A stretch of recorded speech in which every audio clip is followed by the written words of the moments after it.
अगर आप इस वीडियो को देख रहे हैं देन आपने 2024 का प्रीलिम्स डेफिनेटली दिया होगा। एंड मेजॉरिटी ऑफ लोग जो ये वीडियो देख रहे हैं उनका भी इस साल प्रीलिम्स नहीं हुआ होगा, उनका प्रीलिम्स क्लियर नहीं हुआ होगा।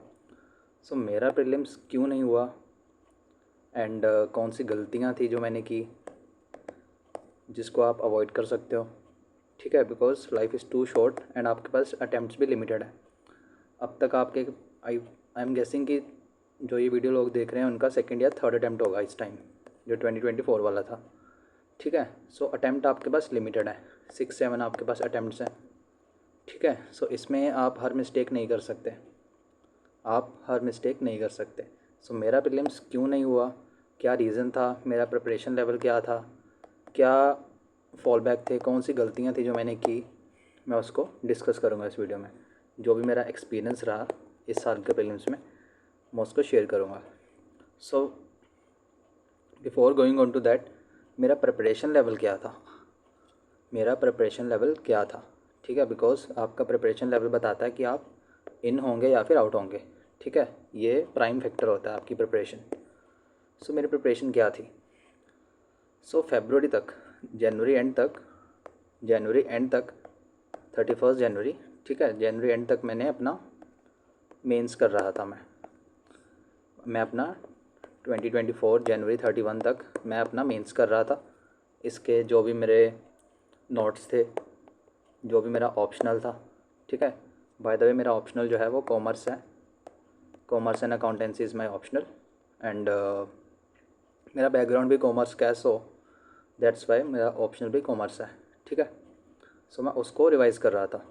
आई थिंक इन अक्टूबर नवंबर में मैंने अपना ऑप्शनल स्टार्ट किया था। एंड दिसंबर जनवरी में उसका कुछ प्रैक्टिस कर रहा था।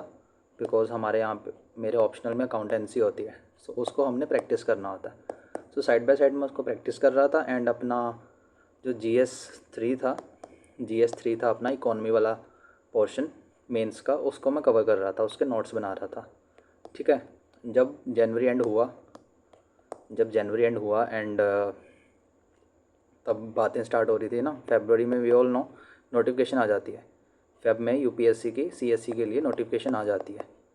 सो फरवरी ऑनवर्ड से 1 फरवरी से ही मैंने स्विच कर दिया था प्रीलिम्स एक्सक्लूसिव प्रिपरेशन। जो हमारी प्रीलिम्स एक्सक्लूसिव प्रिपरेशन होती है उसको मैंने स्टार्ट कर दिया था, ठीक है। एंड कुछ इसके लिए स्पेशल तो पढ़ना नहीं होता, जो आप मेंस के लिए पढ़ते हो जो वही प्रीलिम्स के लिए पढ़ते हो। जस्ट आपकी अप्रोच जो होती है वो चेंज हो जाती है, आपकी अप्रोच चेंज हो जाती है, ठीक है। सो वही कंटेंट था, वही इकोनॉमी थी, वही मॉडर्न था, वही अपनी पॉलिटी थी, सब कुछ वही था। बस पढ़ने का जो वे था वो अलग था, ठीक है। तरीका अलग था पढ़ने का, चीज़ें सेम थी। सो मैंने उसको स्टार्ट कर दिया प्रीलिम्स पॉइंट ऑफ व्यू से। एंड जितना भी हो सकता था अपने खुद के सेल्फ नोट्स मैंने बनाए, ठीक है। सेल्फ नोट मैंने बना रखे थे ऑलरेडी हर सब्जेक्ट के। सो उसको पढ़ रहा था। सी सेट के मैंने खुद के नोट्स बनाए हुए थे, topic wise, chapter wise. Number system का अलग है, ठीक है। रीजनिंग का कुछ टॉपिक्स के नोट्स हैं, इंग्लिश के कुछ नोट्स हैं। सो हर सब्जेक्ट के टॉपिक के अपने सेल्फ नोट्स बनाए हुए थे, हैंड रिटन नोट्स अपने मैंने बनाए हुए थे ऑलरेडी। सो मैं उसको रिवाइज़ कर रहा था, ठीक है, उसको रिवाइज़ कर रहा था। एंड कुछ नोट्स थे मैंने जो फरवरी में बनाए थे फॉर लास्ट टाइम रिवीजन के लिए मैंने नोट्स बनाए थे अपना फरवरी से स्टार्ट किए थे। फरवरी मार्च में मैंने नोट्स बनाए थे जीएस एंड सी सेट के। एंड वो रिवीजन पर्पस के लिए थे जो मैं एक दिन पहले रिवाइज़ कर सकता था। एंड इन नोट्स में सिर्फ वो चीज़ें थी जो मुझको भूल जाती थी बार बार, ठीक है। फॉर एग्ज़ाम्पल अगर पॉलिटी वाला चैप्टर, अगर हमारा पार्लियामेंट वाला चैप्टर है, सो अगर उसमें कोई चीज़ है, फॉर एग्ज़ाम्पल अगर उसमें कोई you can say cut motion है, ठीक है, कट मोशन, या फिर अपना बजट का सीक्वेंस क्या होता है, कौन कौन सी चीज़ें बजट में होती हैं, ठीक है। सो ऐसी चीज़ें जो मुझे भूल जाती थी, सिर्फ वो चीज़ें लिखी हुई थी मैंने इन नोट्स में, फाइनल रिवीजन वाले नोट्स में, ठीक है। इसमें कोई एक्सक्लूसिव नोट्स नहीं थे, जस्ट फाइनल रिवीजन के लिए थे, ठीक है, 1 डे बिफोर एग्ज़ाम। एंड उसी टाइम पीरियड में मार्च अप्रैल में मैंने मॉक देना स्टार्ट कर दिया था। मार्च अप्रैल में मैंने स्पेशल फोकस मेरा जीएस पे था। मैंने मॉक्स स्टार्ट कर दिए थे। अलग अलग कोचिंग्स जो हैं, फॉर एग्ज़ाम्पल विज़न है, ठीक है, एंड जितने भी हैं अपने इनसाइट्स, आईएस बाबा, सो मैंने मिक्स दिया था, अनअकैडमी का भी दिया था, ठीक है। एंड जितने भी मैं मॉक्स देता था उसको मैं ऑफलाइन फॉर्म में देता था। ऑफलाइन मींस मैं उसका क्वेश्चन पेपर डाउनलोड कर लेता था, अपने टैब पे, ठीक है। एंड मेरे पास एक OMR शीट पड़ी होती थी, मेरे पास OMR शीट का बंडल था, मैंने वो प्रिंट आउट निकलवाया था, ठीक है, जो यूपीएससी ने अपनी वेबसाइट पे डाला हुआ है ना, परफॉर्मा स्पेसिमेन, उसको डाउनलोड करके मैंने उसका बंडल निकलवा लिया था, जिसमें अराउंड 50 to 60 पेजेस थे। मींस OMR शीट थी 50 to 60। सो उसके ऊपर मैं वो अपना मार्क करता था अपने आंसर्स, क्वेश्चन को देख लेता था टैब पे एंड आंसर्स उसमें मार्क कर देता था पेन के साथ, सो दैट मेरा टाइम मैनेजमेंट अच्छा हो, ठीक है, टाइम मैनेजमेंट सही रहे। बिकॉज जब हम ऑनलाइन टेस्ट देते हैं तो हम जस्ट क्लिक कर देते हैं उस डॉट पे एंड वो अपने आप फिल हो जाता है, बट एक्चुअल एग्ज़ाम में हमें पेन से फिल करना पड़ता है, ऐसे राउंड राउंड घुमाना पड़ता है, सो उसमें भी टाइम जाता है हमारा। इसीलिए मैं OMR शीट पे हमारा मॉक देता था, ठीक है। बट जो जीएस था उसमें मेरे 70 से बिलो नंबर आ रहे थे, बिलो 70, कभी आई रिमेंबर 42 नंबर भी आए थे मेरे। फिर ऐसे ही था, मतलब बिलो 70 था, बिलो 70 मेरे मार्क्स आ रहे थे, ठीक है। सो मैंने मॉक्स को छोड़ दिया उसी टाइम पे। इससे हो क्या रहा था, मार्च में मैं मॉक्स दे रहा था एंड इससे मेरा सेल्फ़ कॉन्फिडेंस जो था वो नीचे जा रहा था, सेल्फ़ कॉन्फिडेंस मेरा कम हो रहा था, मुझे सेल्फ डाउट आ रहा था कि मेरी प्रिपरेशन नहीं है, हाउ वुड आई कम्पीट, मैं कम्पीट कैसे करूँगा, मेरा स्कोर कैसे इम्प्रूव होगा। सो इसीलिए मैंने मॉक्स को बंद कर दिया था उसी टाइम पे, बंद कर दिया था। एंड कुछ कोचिंग मटेरियल भी था कुछ चीज़ों के लिए, जैसे आर्ट एंड कल्चर है, ठीक है, या फिर एंशिएंट हिस्ट्री है, उसके लिए मैंने कुछ कोचिंग मटेरियल को यूज़ किया था। पॉलिटी तो मैंने अपने खुद के नोट्स बनाए थे, वो यूज़ किए थे एक्सक्लूसिवली। ज्योग्राफी मैंने खुद की थी, इकोनॉमी मैंने मेजरली खुद की थी। कुछ करंट अफेयर्स के लिए मैंने मैगज़ीन्स वगैरह की हेल्प ली थी, ठीक है। सो ऐसे ही मतलब कुछ कुछ पार्ट्स जो था मेजरली मैंने खुद के नोट्स बना रखे थे। कुछ टॉपिक्स होते थे जैसे रिवर्स वाला हो गया, रिवर्स के लिए मैंने यूज़ किया था यूट्यूब यूज़ किया था रिवर्स को कवर करने के लिए। रिवर्स, माउंटेन पीक्स होती हैं जो हमारी, इनके लिए मैंने यूट्यूब का यूज़ किया था। सो कुछ कोचिंग मटेरियल को भी यूज़ किया था एंड मेजरली मेरे सेल्फ नोट्स थे जो मैंने ऑलरेडी बनाए हुए थे NCERT से या फिर स्टैंडर्ड सोर्सेज जो होते हैं हमारे उनसे, है ना। एंड उसी के साथ मैंने लास्ट वो आती है, एक बुक आती है दिशा पब्लिकेशन की बुक आती है, ठीक है, 26 ईयर्स वाली, लास्ट 26 ईयर्स, आई थिंक 26 और मे बी 28 ईयर्स की मेरे पास बुक थी। 2023 तक उसमें PYQ थे हमारे prelims I mean just GS, ठीक है। सो उसमें क्वेश्चन है, सो मैंने उसको किया था, ठीक है, उसको किया था अच्छे से, पूरे 26 ईयर्स के किए थे हर सब्जेक्ट के, पॉलिटी, इकोनॉमी, ज्योग्राफी, एनवायरनमेंट, सबके मैंने लास्ट 26 साल के PYQ देखे थे, ठीक है। जस्ट स्किम नहीं किए थे, उसको एनालाइज़ किया था कि किस टॉपिक में से UPSC पूछ रहा है बार बार। उसका मैंने एक अपना A4 साइज शीट पे मैंने अपना एक एनालिसिस लिखा था कि किस में से इतने क्वेश्चन आ रहे हैं, साल में इतने हैं। सो एक ट्रेंड सा बनाया था मैंने, ठीक है, अपने आप जो भी मुझे समझ आ रहा था। सो उसी के बेस पे मैंने फिर टॉपिक्स को रिवाइज़ किया था जिनसे ज़्यादा चीज़ें पूछी जा रही थी। जैसे इन्वायरमेंट है अपना, इन्वायरमेंट में से बेसिक पूछता है, कन्वेंशंस पूछ लेता है अपना, टर्म्स पूछ लेता है, टर्मिनोलॉजीज जो होती हैं वो पूछता है।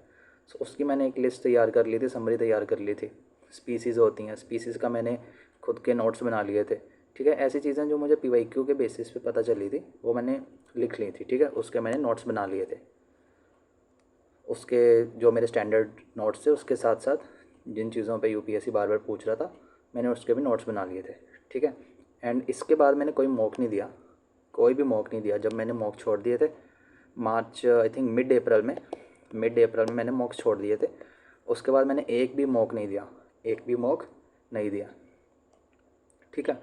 सो GS मेरा ऐसे अच्छा चल रहा था बिकॉज जो मैंने नोट्स बनाए थे उसको अच्छे से रिवाइज़ कर लिया था एंड PYQs भी अच्छे से सारे कर लिए थे एंड उसके बेसिस पे नोट्स भी बना लिए थे। लास्ट टाइम रिवीजन के लिए भी मैंने नोट्स बना लिए थे, कि मैं पेपर से 1-2 दिन पहले कौन सी चीज़ को प्रायोरिटी दूंगा, किसको रिवाइज़ करूँगा। सो वैसे मैंने नोट्स बना लिए थे अपने लास्ट टाइम रिवीजन के लिए। उसी के साथ मैं सी सेट भी प्रैक्टिस कर रहा था। जो हमारा सी सेट था उसको भी मैं साइड बाय साइड कर रहा था, ठीक है। ऑल्टरनेटिव डेज़ पे हर 2 दिन पे मैं सी सेट कर रहा था। एंड सी सेट में मैंने मॉक दिए थे, I think around may be 8 मॉक्स दिए होंगे मैंने, बिकॉज मेरे पास अभी भी वो शीट पड़ी हुई है। जब भी मैं मॉक टेस्ट देता था तो मैं लिख लेता था कि किस इंस्टीट्यूट का मॉक टेस्ट दे रहा हूँ, कितने क्वेश्चन मैंने अटैम्प्ट किए, कितने राइट थे, कितने रॉन्ग थे, कितने स्कोर आया, ठीक है। ऐसे मैं एक शीट बनाता हूँ उसके जीएस में भी एंड सी सेट में भी। सो मैंने टोटल 8 मॉक्स दिए थे सी सेट के लिए, जिसमें मैं अराउंड 85 to 90 में स्कोर कर रहा था मॉक्स में, ठीक है। मैंने अराउंड 600 क्वेश्चन जो थे वो प्रैक्टिस किए थे बिफोर प्रीलिम्स सी सेट के लिए। अलग अलग टॉपिक्स के थे, नंबर सिस्टम इसमें से कुछ थे जो रीजनिंग के लिए थे। रीजनिंग मैंने मेजरली की थी अपनी पी वाई क्यू में से रीजनिंग की थी। एंड जो ये 600 क्वेश्चन थे ये न्यू क्वेश्चन थे, इनमें से एक भी पी वाई क्यू नहीं था। एंड मैंने लास्ट 10 ईयर्स के सी सेट के पी वाई क्यू भी किए थे, ठीक है। जितने भी थे, इंग्लिश के कॉम्प्रिहेंशन है अपना, अपनी रीजनिंग है, अपना क्वांट है, ठीक है। उसके लास्ट 10 साल के मैंने पी वाई क्यू किए थे सी सेट के। एंड 600 न्यू क्वेश्चंस थे जो क्वांट के थे, जो अपना क्वांट के थे, ठीक है। एंड उसमें से कुछ क्वेश्चन थे अराउंड यू कैन से 100 या 150 क्वेश्चन होंगे जिसमें रीजनिंग होगा थोड़ा बहुत, ठीक है। थोड़ा बहुत रीजनिंग होगा, जैसे क्लॉक हो गया, कैलेंडर हो गया, है ना, वो वाला पोर्शन। मेजरली क्वांट था। सो जैसे जैसे प्रिपेयर कर रहा था, हमारा मई स्टार्ट हो गया। फिर हमें पता चला कि जो डेट थी वो एक्सटेंड हो गई, है ना। डेट जो थी वो एक्सटेंड हो गई थी हमारे प्रीलिम्स की डेट जो थी वो एक्सटेंड कर दी गई थी इलेक्शन के कारण, है ना। वी ऑल नो इलेक्शन के कारण एक्सटेंड कर दी गई थी। सो मई का फर्स्ट वीक था।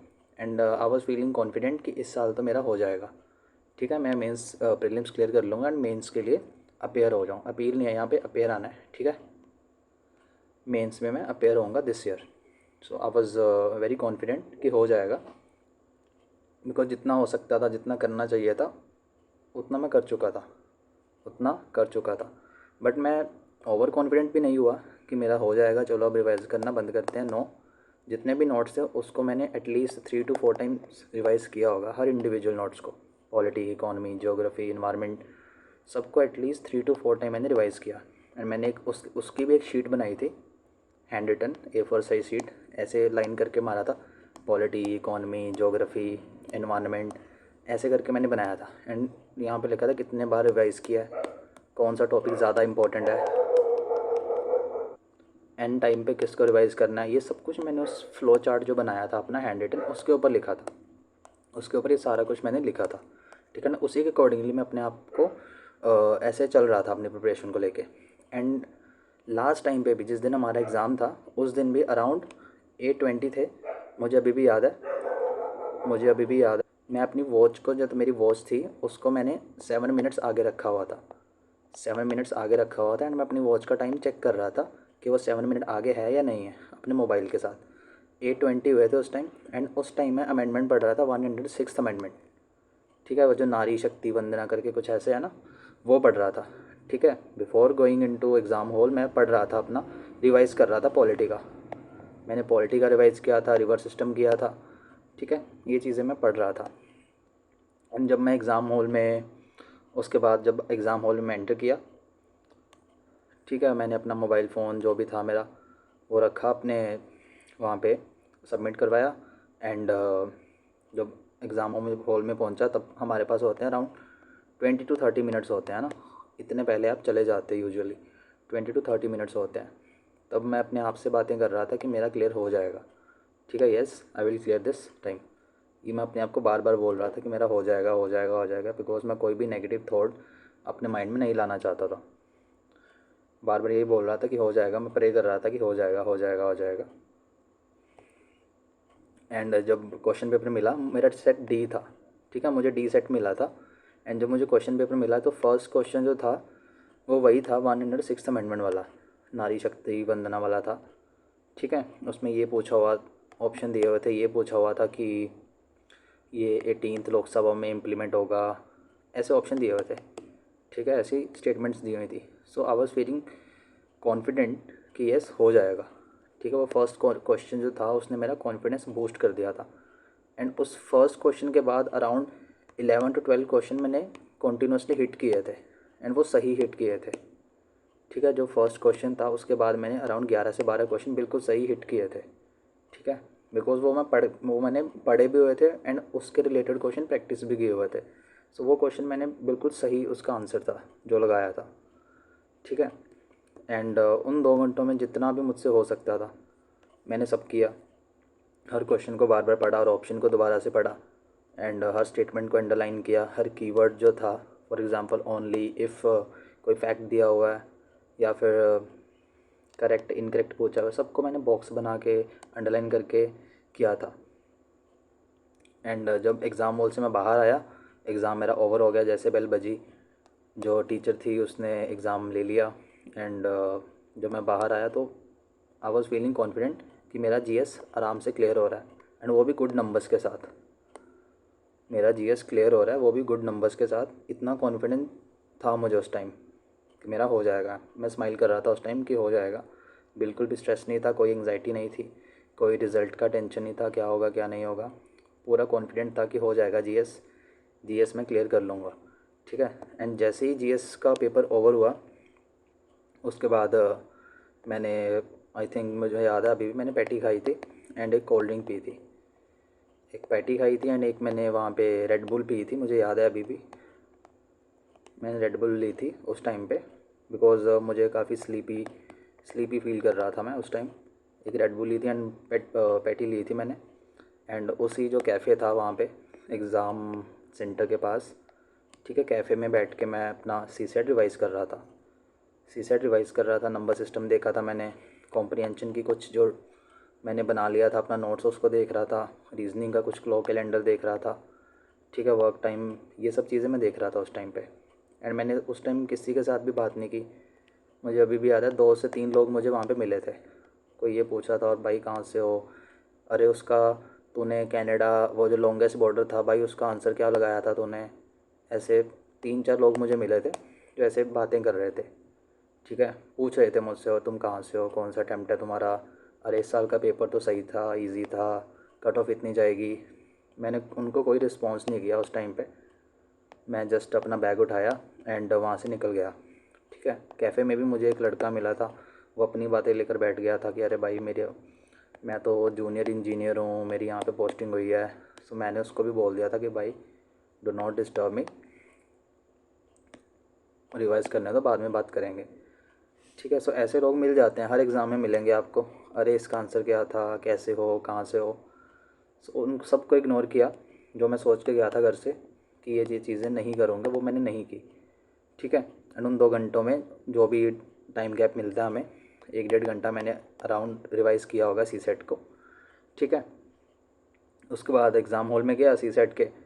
देन सी सेट में मैंने पहले ही पेपर स्किम कर लिया था फर्स्ट 5 मिनट में मैंने पेपर को स्किम किया एंड क्वेश्चंस को चूज़ कर लिया कि इस दिन को मैं करूँगा। मेरा टारगेट था कि मैं 55 to 60 क्वेश्चन करके जाऊँ, बिकॉज जब मैंने मॉक दिए थे उसमें भी मैं अराउंड इस रेंज में क्वेश्चन करता था एंड मेरे अराउंड 85 to 90 के बीच में स्कोर बन जाता था। जो नेट स्कोर होता था ना, फाइनल स्कोर, वो इतना मेरा बन जाता था। एंड बट जो फाइनल एग्ज़ाम था उसमें मैं सिर्फ 50 क्वेश्चन कर पाया। 50 क्वेश्चन ही मैंने तब अटैम्प्ट किए सी सेट में। एंड इसमें मैंने गलती एक की थी, वो मैं आगे बताता हूँ, ठीक है। इसमें मैंने 50 क्वेश्चन अटैम्प्ट किए, मैंने लास्ट पे काउंट किया था, जैसे रिंग बजने वाली थी उससे आई थिंक रिंग बज गई थी, ठीक है। मेरा जो रो था, मैं 4th रो में बैठा हुआ था, 4th रो में 3rd बेंच पे, ठीक है। तो टीचर ऐसे ऐसे ऐसे कलेक्ट कर रही थी, मैं यहाँ पे था, ठीक है, मैं यहाँ पे बैठा हुआ था। जैसे रिंग बजी मैम ने ऐसे कलेक्ट करना स्टार्ट किया, मैंने फटाफट काउंट कर लिया कि कितने क्वेश्चन अटैम्प्ट किए। सो 50 क्वेश्चन मैंने अटैम्प्ट किए थे। मेरा टारगेट था 55 to 60 के बीच में करूँ। एंड जब मैं घर आया तो एक दिन का ब्रेक लिया मैंने, कोई आंसर की नहीं चेक की, कोई कैसा था एग्ज़ाम, अलग अलग कोचिंग्स निकाल रहे थे अपनी आंसर की, मैंने कुछ चेक नहीं किया। सो 1-2 दिन बाद मैंने चेक किया कि क्या क्या बन रहा है मेरा, क्या नहीं बन रहा। सो जीएस जो था उसमें अराउंड 107 से लेके 13 के बीच में मेरा स्कोर जा रहा था। अलग अलग इंस्टीट्यूट की मैंने आंसर की देखी थी एंड सब में से जो मिनिमम स्कोर था, सबसे लोएस्ट स्कोर था वो मेरा 107 बन रहा था। जो हाईएस्ट था 113 पॉइंट समथिंग बन रहा था। ठीक है, सो इसके बीच में लाई कर रहा था जीएस का स्कोर मेरा। ठीक है, जीएस का स्कोर अलग अलग आंसर की से इस रेंज में लाई कर रहा था मेरा। एंड जीएस को लेकर तो मैं कॉन्फिडेंट था कि जीएस का ना हो जाएगा, जीएस का कट ऑफ क्लियर हो जाएगा, कोई दिक्कत नहीं आएगी, कोई प्रॉब्लम नहीं आएगी। बट जो सी सेट था, जो मैंने 50 क्वेश्चन किए थे, ठीक है, जब मैंने इसकी आंसर की चेक की अलग अलग इंस्टीट्यूट से, तो मैं बॉर्डर पे आ रहा था। कुछ इंस्टीट्यूट के अकॉर्डिंगली मेरे 3-4 नंबर ज़्यादा थे, जो हमारा 67 नंबर चाहिए होते हैं उससे 3-4 नंबर ज़्यादा थे। कुछ 2 institute I think Vajiram and Unacademy के अकॉर्डिंगली मेरे जो थे वो आई थिंक 69 या 72 की रेंज में बन रहे थे। ठीक है, बट दृष्टि या फिर विजन का चेक किया था तो उसमें मेरा बन रहा था 64 बन रहा था, एक में तो 65 पॉइंट समथिंग था। ठीक है, ऐसे बन रहा था। सो बॉर्डर पे शो कर रहा था। एंड ये इसलिए हुआ था बिकॉज 50 क्वेश्चन अटैम्प्ट किए थे मैंने, एंड मैंने कैलकुलेट कर लिया था कि अगर इतने क्वेश्चन गलत होते हैं, 17 के आसपास क्वेश्चन गलत होते हैं एंड रेस्ट सही होते हैं, तो मेरा स्कोर जो है कट ऑफ से ज़्यादा हो जाएगा। ठीक है, बट जो मेरे गलत क्वेश्चन थे वो ज़्यादा चले गए। 2 मैथ्स के क्वेश्चन मेरे गलत हो गए। मैथ्स के क्वेश्चन थे 2 जो मैंने उस टाइम पे सॉल्व किए थे एंड आई वाज कॉन्फिडेंट कि इसका आंसर तो यही है ना, बिकॉज मैथ में हमें श्योरिटी होती है जब हम आंसर निकालते हैं। सो उस प्रोसेस में मैंने गड़बड़ कर दी, क्वेश्चन को अंडरस्टैंड करने में मैंने उस टाइम गलती कर दी, जिसकी वजह से मेरे मैथ के 2 क्वेश्चन गलत हो गए। रीजनिंग एंड इंग्लिश में तो एक्यूरेसी इतनी हाई नहीं होती हमारी, बट मैथ्स में हो जाती है। एंड मैथ के 2 क्वेश्चन गलत हो गए थे, जिसकी वजह से जो मेरा एक्सपेक्टेड रॉन्ग क्वेश्चंस थे, जो मैंने सोचा था कि इतने क्वेश्चन गलत होंगे तो मेरा स्कोर जो है क्रॉस कर जाऊंगा, बट वो 2 क्वेश्चन ज़्यादा गलत हो गए। 2 क्वेश्चन ज़्यादा गलत हो गए एंड वो 2 क्वेश्चन मैथ्स के थे। इसकी वजह से मैं बॉर्डर पे आ गया। एंड जब रिज़ल्ट आया तो, बट रिज़ल्ट से पहले भी आई वाज फीलिंग कि हो जाएगा, बट अगर ना हुआ तो वो सी सेट की वजह से नहीं होगा। एंड वही चीज़ हुई, जब रिज़ल्ट आया तो रोल नंबर नहीं था लिस्ट में एंड मुझे पता था कि सी सेट की वजह से मैं उड़ गया हूँ। एंड जब आप सी सेट की वजह से रह जाते हो, सी सेट की वजह से जब आप मेंस नहीं लिख पाते, जबकि आप मेंस के लिए प्रिपेयर कर रहे थे, नोट्स बनाए थे, आपने आंसर राइटिंग की थी, आपने ऑप्शनल, मैं 3 टाइम्स अपना ऑप्शनल रिवाइज़ कर चुका हूँ। जब मैं कॉलेज में था तब से मैंने अपना optional UPSC point of view से तैयार करना स्टार्ट कर दिया था। उसके नोट्स भी मैंने तभी बना लिए थे। ठीक है, पीवाईक्यू भी लास्ट 10 ईयर्स के देख लिए थे अपने ऑप्शनल के। जो अकाउंटेंसी प्रैक्टिस करनी होती है वो भी कॉलेज के साथ ही कर ली थी। सो ऑप्शनल को लेके कभी मुझे प्रॉब्लम नहीं आई। इसके नोट्स, प्रैक्टिस, सब कुछ मैं 2-3 बार कर चुका हूँ।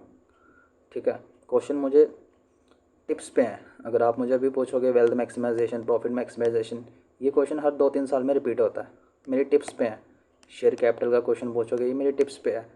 ठीक है, सो इतनी बार रिवाइज़ कर लिया है कि ऑप्शनल को लेकर कभी कोई प्रॉब्लम नहीं आती। अब GS3 का कोई क्वेश्चन पूछोगे, डिज़ास्टर मैनेजमेंट पूछोगे, इंटरनल सिक्योरिटी पूछोगे, ये टिप्स पे है, बिकॉज आप इतनी बार रिवाइज़ कर चुके हो, नोट्स बना चुके हो कि आपको अब वो चीज़ें याद हो चुकी हैं, बट उसका फ़ायदा क्या है जब आप एक सी सेट की वजह से रह रहे हो, जबकि आपका जीएस में काफ़ी अच्छा स्कोर बन रहा है। एंड ये हुआ क्यों, सी सेट की वजह से क्यों लटक गया मैं, क्यों फिर उस लूप में फंस गया कि मुझे 1 साल और वेट करना पड़ेगा मेंस लिखने के लिए। Because this time my preparation was not the problem. मेरा प्रिपरेशन लेवल प्रॉब्लम नहीं था। जो प्रॉब्लम था वो था मेरी सिली मिस्टेक एग्ज़ाम हॉल में, और वो भी सी सेट में सिर्फ। ठीक है, जीएस में मुझे नहीं लगता जीएस में कि कोई ऐसा सिली मिस्टेक किया है, बट जीएस में ठीक था, बट सी सेट में सिली मिस्टेक किया था। उसमें जब मैं घर आया तो घर आके मैंने सी सेट पेपर चेक किया था, तो उसमें अराउंड 7 क्वेश्चन थे जो ईजी थे। ठीक है, जो मुझे ईजी लग रहे थे घर पे आके। एंड उन 7 क्वेश्चंस पर मेरी नज़र नहीं गई जब मैं एग्ज़ाम हॉल में था, जब मैं फ्लिप कर रहा था, फर्स्ट व्यू ले रहा था ना, जब फर्स्ट टाइम उसको क्वेश्चन पेपर को रिव्यू कर रहा था, देख रहा था कि कौन कौन से करने हैं, कौन से नहीं करने, उस टाइम पे उन 7 पर मेरी नज़र नहीं पड़ी, बिकॉज़ वो थोड़ा स्टेटमेंट वाले क्वेश्चंस थे। 1 2 3 4 लाइन्स लिखी हुई थी एंड मैंने सोचा कि यार ये तो इसको तो पढ़ने में टाइम लग जाएगा, पढ़ने में ही अराउंड 1 मिनट चला जाएगा, तो ये सॉल्व करूँगा फिर तो और टाइम जाएगा। उनको मैंने पढ़ा नहीं, बट वो 7 क्वेश्चन इतने ईजी थे कि वो स्टेटमेंट जस्ट लग रहा था कि 3 4 लाइन्स की हैं, बट वो काफ़ी सिंपल स्टेटमेंट्स थी, काफ़ी सिंपल स्टेटमेंट्स थी वो। सो उन वहाँ पर मैंने गलती की, मैंने क्वेश्चन को रॉन्गली जज कर दिया, मिस जज कर दिया मैंने क्वेश्चन को, ये अज्यूम करके कि ये तो लेंदी क्वेश्चन है, इसमें तो 3 4 लाइन्स दी हुई हैं, इसको पढ़ने में 1 मिनट लगेगा, सोल्व करने में भी 1 2 मिनट लग जाएंगे, तो ये टाइम खाएगा, इसमें टाइम कंज्यूम होगा मेरा। एंड वो मिस्टेक मेरी मुझे उस लूप में वापस ले आई, मुझे उस लूप में वापस ले आई वो मिस्टेक। तब स्ट्रेस भी था सी सेट में, सी सेट में स्ट्रेस था। So exam hall under the pressure, stress वाले माहौल में मैं उस 7 क्वेश्चंस को देख ही नहीं पाया, उनको मैं देख ही नहीं पाया। सो अगर मैंने उनको देखा होता मे बी क्या लिस्ट में डेफिनेटली होता। अगर उनको ना भी देखा होता, एटलीस्ट जो 2 क्वेश्चन मैथ्स के गलत किए, ठीक है, उनमें उनको क्वेश्चंस को अंडरस्टैंड करने में गलती कर दी, अगर वो मिस्टेक ना होती तो डेफिनेटली होता। एंड मुझे रेग्रेट होता है कई बार कि मैंने वो क्यों किया या फिर क्यों हुआ ऐसा, बिकॉज़ प्री से पहले जितना एफ़र्ट किया था मैंने, वो सिर्फ मैं जानता हूँ कि मैंने कितना एफ़र्ट किया था, कितना टाइम दिया था, क्या क्या चीज़ें सेक्रीफाइस की थी, ठीक है। एंड उससे मुझे क्या नुकसान भी हुआ, वो सब कुछ मेरे माइंड में चलता रहता है जब भी मुझे वो सीन याद आता है कि यार क्यों नहीं हुआ। अभी भी कई बार वो चीज़ हिट करती है, वो चीज़ हिट करती है कि यार नहीं हुआ। जब आप कुछ देख लेते हो, फॉर एग्ज़ाम्पल यूट्यूब खोला आपने, ठीक है, यूट्यूब पे आपको कुछ चीज़ें दिख जाती हैं, कोई मेंस प्रिपरेशन रिलेटेड चीज़ दिख जाती है, तो आपको वो चीज़ याद आती है कि अगर मेरा हो गया होता तो मैं अभी मेंस के लिए प्रिपेयर कर रहा होता, आंसर राइटिंग कर रहा होता, मॉक टेस्ट दे रहा था। वो चीज़ें होती हैं एंड ये चीज़ें जस्ट आपकी सिली मिस्टेक्स होती हैं और कुछ नहीं होता। प्रिपेयर आप करते हो, टाइम भी आप देते हो, ठीक है, यू नो क्या चीज़ इंपॉर्टेंट है क्या नहीं है, ठीक है, आपको वो चीज़ पता होती है, कौन सा रिसोर्स फॉलो करना है, कैसे पढ़ना है, ये सब आपको पता है, ये सब आप जानते हो। बट वही आपकी मिस्टेक्स हैं जो आपको एक एस्पिरेंट बना देती है। एंड जो ये मिस्टेक से बच जाता है या फिर जो कम मिस्टेक्स करता है, वो एस्पिरेंट से फिर आईएएस बन जाता है। जो मिस्टेक्स को अवॉइड नहीं करता वो एस्पिरेंट रह जाता है। बट ये प्रॉब्लम है, ये एक डिफरेंस है और कुछ नहीं है। प्रिपरेशन आपने भी किया है एंड जिसका हो गया उसने भी किया है। डिफरेंस इज़ मिस्टेक्स, कौन सी मिस्टेक्स आपने की हैं, कौन सी उसने नहीं की, कौन सी आपने की हैं, कौन सी उसने नहीं की। सो इसी एक गलती के कारण सी सेट में मैं लिस्ट से बाहर था। फाइनल जो प्रीलिम्स का रिज़ल्ट वाला लिस्ट था उससे मैं बाहर था। एंड मैंने 3 4 बार चेक किया था रिज़ल्ट वाले लिस्ट को कि मे बी मेरा रोल नंबर हो, मे बी मेरा नाम हो, सब कुछ चेक किया था, बट वो नहीं था। बिकॉज मुझे वो चीज़ डाइजेस्ट नहीं हो रही थी कि क्यों नहीं हुआ। बिकॉज जीएस में मेरा हो रहा था एंड सी सेट में मुझे लग रहा था कि मैं बॉर्डर पर हूँ। एंड उन 2 क्वेश्चंस ने मुझे अगेन उस लूप में खींच लिया, ठीक है, उसने मुझे उस ब्लैक होल में वापस से डाल दिया। So there is no benefit of mains ready अगर आपका प्री ही नहीं हो रहा। अगर आपने मेंस को लिए सब कुछ कर लिया है या फिर आप कर भी रहे हो एंड आपका प्री अटक रहा है, प्री में आप रुक रहे हो, तो कोई बेनिफिट नहीं है आपका मेंस का प्रिपेयर करने का या फिर मेंस रेडी होने का। मेंस रेडी होने का कोई बेनिफिट नहीं है। So learn from my mistakes, जो गलतियाँ मैंने की हैं, जो मिस्टेक मैंने की है, उनसे आप सीखो। बिकॉज़ आपकी लाइफ एंड आपके पास अटैम्प्ट्स दोनों लिमिटेड हैं। आपकी लाइफ एंड अटैम्प्ट दोनों लिमिटेड हैं कि आप सिर्फ यूपीएससी में ही अपनी जो आपका ये टाइम है उसको गवा दो। यूपीएससी में ही आप अपना सारा 5 6 साल नहीं उड़ा सकते। बिकॉज़ प्रिपरेशन के अलावा आपके पास और भी रिस्पॉन्सिबिलिटीज़ होती हैं, फैमिली की रिस्पॉन्सिबिलिटी, करियर की, और भी अलग अलग तरह की आपके ऊपर कि कौन सी चीज़ें आपके ऊपर हैं, कौन सी नहीं है ना। बहुत सारी चीज़ें आपके ऊपर डिपेंड करती हैं। So yes, UPSC cycle is complex भी है, काफ़ी एंग्जाइटी वाला है, स्ट्रेसफुल है। जितनी जल्दी इससे बाहर निकलो उतना बेटर है। जितनी जल्दी बाहर निकलो उतना ही बेटर है। चाहे क्लियर करके निकलो, चाहे ना क्लियर करके निकलो, दैट इज़ वो डिपेंड करता है आपके ऊपर। बट जितनी जल्दी आप इससे बाहर निकलोगे उतना बेटर होगा आपकी लाइफ के लिए, ठीक है। बिकॉज़ ऐसे लूप में जब तक आप घूमते रहोगे, आपका प्री नहीं निकल रहा, फिर से वही प्रिपेयर कर रहे हो। सो 2 अटैम्प्ट हो गए, 3 हो गए, 4 हो गए, ऐसे जो होता है आपका सेल्फ डाउट आने लगता है। सेल्फ डाउट, कॉन्फिडेंस आपका बहुत कम हो जाता है एंड डिप्रेस से रहते हो आप, किसी से बात करने का मन नहीं करता एंड सभी लोग आपको डिप्रेस्ड समझते हैं एंड इवन आप जो चीज़ें शेयर करना चाहते हो वो कर भी नहीं पाते। कम्युनिकेशन स्किल्स आपकी ख़त्म होने लगती हैं बिकॉज़ आप अकेले हो जाते हो एंड जब आप किसी से बात नहीं करोगे तो वो चीज़ें आपके अंदर रह जाएंगी एंड इससे आपकी मेंटल हेल्थ जो है वो और ख़राब होगी। मेंटली आप सफ़र करोगे। सो द गुड, क्या अच्छा कर सकते हो आप इस लूप से जल्दी बाहर निकलो। ये जो यूपीएससी का लूप है, इससे जितना जल्दी बाहर निकलोगे उतना बेटर होगा आपके लिए भी, आपकी फैमिली के लिए भी, जो भी आपके साथ कुछ स्पेशल लोग जुड़े हुए हैं उनके लिए भी। This was it. This was जो मैं बताना चाहता था, जो मैं शेयर करना चाहता था। So this was it. अगर आपका कोई सजेशन है, कोई डाउट है, या फिर आपकी अपनी स्टोरी है, हर किसी की स्टोरी होती है, हर कोई अपनी कहानी का हीरो होता